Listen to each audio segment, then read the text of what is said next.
আসসালামু আলাইকুম। Casual cooking পক্ষ থেকে আপনাদের সবাইকে স্বাগতম। আজ আমি লবণ দিয়ে কাঁচা আমের আচার বানাবো। আমগুলো ছুলে ছোট করে কেটে ধুয়ে নেব। আমগুলো কেটে ধুয়ে নিয়েছি। পরিষ্কার কাপড় অথবা টিস্যু দিয়ে আমগুলো মুছে নেব।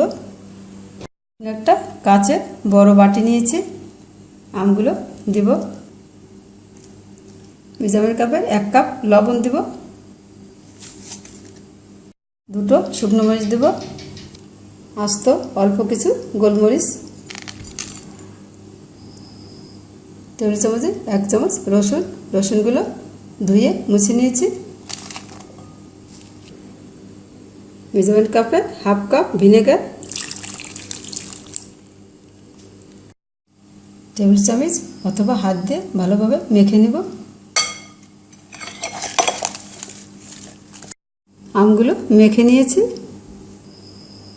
শুকনা পরিষ্কার একটা কাচের বয়াম নিয়েছি, আমগুলো বয়ামে ভরে দেব। একটা কাপড় দিয়ে মুখ বেঁধে দেব।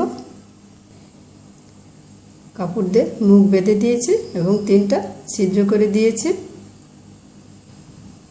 4 দিন রোদে দেব। 4 দিন পরে ফিরে আসব। 4 দিন পরে ফিরে এলাম। মুখটা খুলে নেব, তো চামচ দিয়ে দেখে নেব।